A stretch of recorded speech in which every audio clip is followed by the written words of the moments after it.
Hey there, folks. So, welcome to the May 2017 Geek Fuel unboxing. So, Geek Fuel, the newest geek-themed box that I am subscribing to, that is actually about to change. I picked up another one, which I will make a video for when it arrives, and announce via video when it arrives. But at least for now, for the next month, Geek Fuel is the newest box. And, Geek Fuel I actually subscribe to with kind of ulterior motives. If you watched any of the Geek series, for the past year and a half or so, the two big players, Loot Crate and Nerd Block, have really kind of left me in a little bit of a rut to the point where it's like I almost want to drop them. And it kills me because as the target audience for this kind of product, it kind of sucks that I'm not having good experiences. So I decided to subscribe to Geek Fuel kind of as a way to see if I could rediscover my love for geek themed boxes. It kind of seems like Nerd Block, they have their own little rut, and they're probably not breaking out of them anytime soon, but that doesn't mean that they still won't put out an occasional good box. Likewise, Loot Crate is also kind of in their little own rut, though not as bad as Nerd Block. Whereas, this is new product, new vision, new people curating. As far as I know, Geek Fuel is the only product in their product line that they have going, so it's not a situation where like the other two, where they have multiple blocks trying to serve multiple masters, trying to spread the creativity out and just failing flat. So Geek Fuel, again, kind of hit and miss. Not to the point where I'm regretting subscribing. So let's go ahead and see what is in. Hold that thought. Let's see what's in here. So, first thing we've got is the magazine. Guardians Gone Wild, a terribly good talk with terribly odd. Sweet summer gift giving, and Demogorgons came from where? And of course, everybody is cashing in on Guardians of the Galaxy 2, so why not Geek Fuel? I can only hope that there's actually some Guardians-related material in here, maybe something featuring a certain raccoon, but let's find out. I have no idea. It's an ad, obviously. One night only. Demogorgon versus Gelatinous Cube, 20 rounds. Event venue, Castle Greyhawk. Designed to look kind of like an old Fight Night poster from the 30s, 40s, 50s, 60s. Again, it's an ad. It doesn't look like it's anything really collectible. Oh, let's knock this out. So, if you've seen these videos in the past, my one big gripe about modern geek culture is its addiction to Funko Pop figures. I don't get it. I don't see the appeal. Look back a few months ago. I even engaged someone who was like, "Why are you hating on Funkos, man? They're the Beanie Babies of I don't know, what are we calling this decade? The 2010s? They're like the modern equivalent of Beanie Babies. They're designed to be collectible, which means that they're creating a consumer base that will eventually explode. In other words, people will eventually start to dump these damn things, and they kind of become pretty worthless. If you look at every collector glut follows the same pattern. And, the damn Funko Pops, man, it's just they're ugly as hell. The big giant head, the beady little eyes, it's just not really my thing. But the problem is, man, all these fucking boxes are just cranking them out and cranking them out and cranking them out, and I can't get rid of them. This at least, Ray Gun Stewie, Family Guy is a show, at least for me. Maybe it's because I finally matured and I've outgrown it. Doesn't do much for me to begin with. It was kind of funny, 14, 15 years ago when it was running on Adult Swim. The reruns were running on Adult Swim, and it was the first time that we saw it. But Seth MacFarlane's humor, man, it's just kind of, that paint by numbers. I know he's got the new Star Trek parody show coming out, and I'm kind of cringing because it's like, how many episodes before we see, the old McFarlane trope, the borderline racist joke, the borderline misogynist joke, the one that when people get upset, the bro fans are going to jump back and say, hey man, it's just jokes, man. You don't find it funny, man? Really, I haven't. But, Family Guy, kind of a tired franchise. Funko, kind of a tired thing. But that's just me, and I'm ranting, and we're moving on. So the next thing seems to be a pencil case. It is an Amazing Spider-Man pencil case. In case you haven't heard, he has a movie coming out this summer. They actually just released the third trailer for it today, and I gotta say, I'm excited about it. In the big cinematic nerd universe, man, Marvel, the MCU, they just keep consistently hitting, and like poor DC, they try. I finally, thanks to my HBO Now subscription, I finally sat down and watched Batman versus Superman, and not only did I want the 2.5 hours of my life back, I was actually kind of glad that for the cost of one movie ticket, I got my HBO subscription, my HBO Now subscription. Had I paid to see this in a theater, I probably would have been a little pissed off. So then I decided, it's like, okay, I'm being really harsh. I came into the movie with really low expectations that the movie somehow managed to even come under. But they had Suicide Squad, so it's like, all right, this is supposed to be the fun one. This is going to be the fun one, and it was. For about like an hour. The first hour of Suicide Squad was actually pretty fun, but it got lost in itself. The Suicide Squad almost kind of had that Guardians of the Galaxy vibe for like the first hour. The whole idea, you have this cast of losers, they really kind of played it up, but the Joker subplot just lost me. It was a complete waste.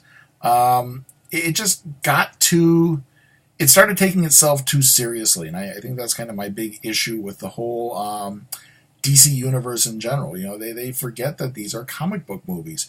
It's okay to have moments of fun.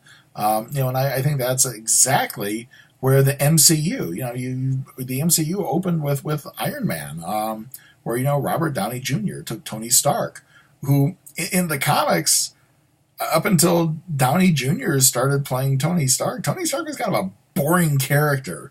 I remember watching the old 66 Marvel cartoons on TV when I was a kid. Tony Stark was just kind of a really boring billionaire. And then I started reading the comics in the 70s, and, Tony Stark didn't become interesting until he took the Iron Man armor out of the briefcase and put it on. So, here comes Robert Downey Jr., who actually made Tony Stark like a very interesting character, and a lot of it was because, he played Tony Stark with humor. Downey Jr.'s Tony Stark is a dick, but he's a lovable dick. I've been saying for years, that character is my spirit animal. Every time I see his Tony Stark in film, it's just kind of like, my God. But they've always had seriousness blended with humor. Every single one of the films, does not matter what it is. And the fucking DC films, they take themselves so seriously. They're dark, they're gritty, and it's like, I live in a depressing world, especially given the current regime in Washington. I don't need to pay $12 to watch depressing superhero films. So I watched Suicide Squad, and just not excited. Wonder Woman's coming out now. I'm kind of seeing Wonder Woman in June more out of the gay male obligation. I watched the old Linda Carter TV show when I was a little boy. I loved the old Linda Carter TV show when I was a little boy. I will see Wonder Woman simply because I will probably have my queer card pulled if I don't. But I gotta say, I'm not really excited because it kind of looks like more of the same. Dark, dingy camera lens, no real sense of hope, no real sense of optimism. This is Wonder Woman. In Blackest Night, man, she was the avatar of fucking love. But I'm not feeling it. We got Justice League coming out in November, and again, I'm not feeling it, man. But Spider-Man, I saw that trailer today. I was kind of sneaking a few minutes on YouTube in my office. I am genuinely excited about this, because again, the MCU producers get it. They get the character, the seriousness, the humor, everything else.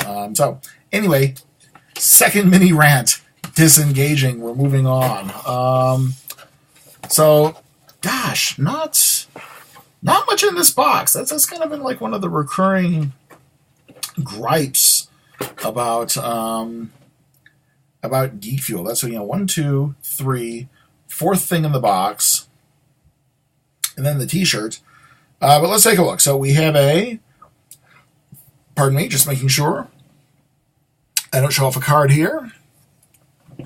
We have a downloadable Steam card for Kaiju Panic. Jet across the globe as you respond to kaiju attacks, bizarre natural disasters, and unusual weather phenomenon. Rescue every civilian and progress through a full story campaign to discover the true origin of the kaiju. That kind of sounds fun. Download it, give it a play. I did the last one. It was just, gloomy, dark. I tried playing for a few minutes. I'm like, hopefully this will be a little more fun. We will see. So 2 more things left in the box.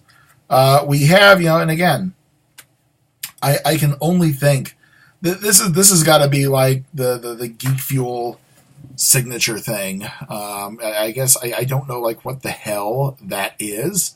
Some kind of a little Wall-E thing that they've made as like an internal mascot or joke, but every single one of these that I've gotten, they've had one of these characters somehow themed around something else. In this case, as you can tell, I will give them this. They've got the packaging of like the old G.I. Joe figure cards just down. I will keep this just because this is kind of fun.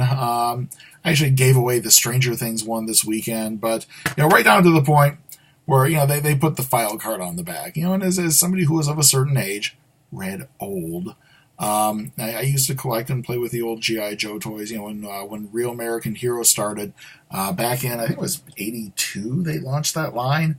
That was like half the fun. You get the figure, you get the accessories, but you also have the info card on the back, which actually tells you a little bit about the character.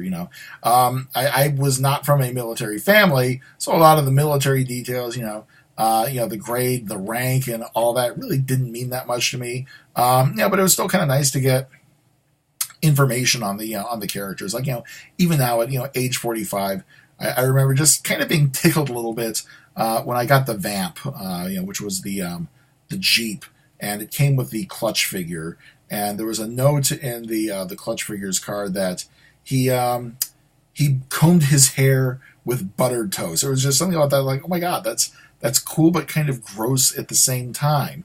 So I will say I don't get like what the hell these pins are about, but this is actually kind of a cool one. So in this case, they ran 3 variants: the Cobra Commander, the Destro, and I don't know why they would make the Serpentor the rare chase, because by the time Serpentor came along, that poor toy line, man, it was on its last legs.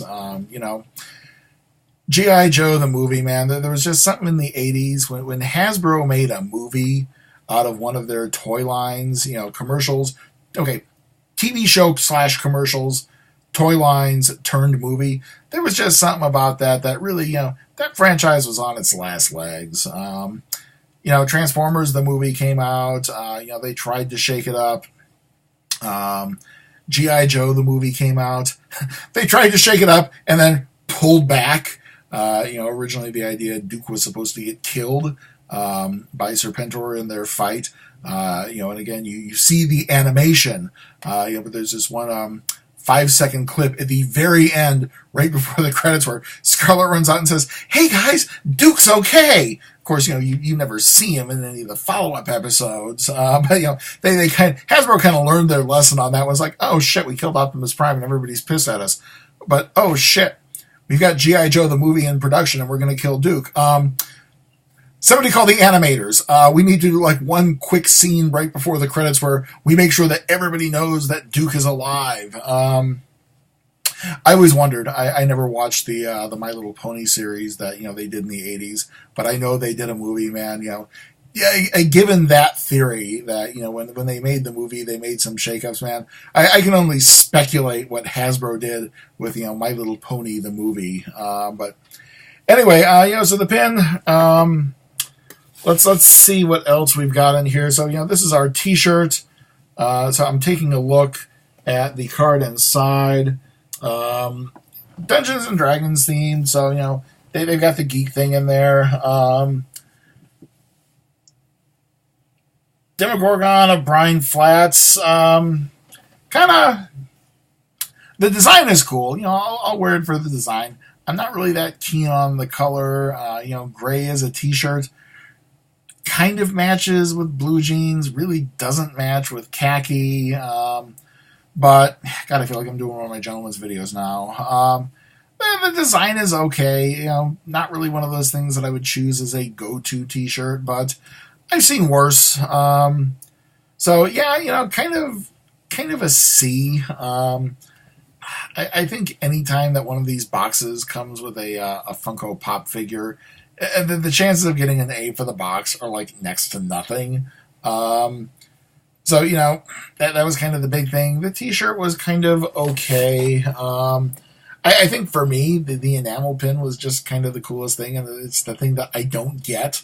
I may even take this out of the package just to put it on my messenger bag. Kind of, I'll have to sit down and take the tally. It's like, not bad, but, I don't know. Maybe I'm just outgrowing this kind of a product or something. I'll have to sit down and think about it. Either way, I think I have about 7 months left on the Geek Fuel subscription. And, hopefully this new box that I subscribe to, we'll see if there's anything that kind of reignites, or, maybe we'll just let these all time out. But with that having been said, if you would like to go ahead and subscribe, please, by all means, click the subscribe button.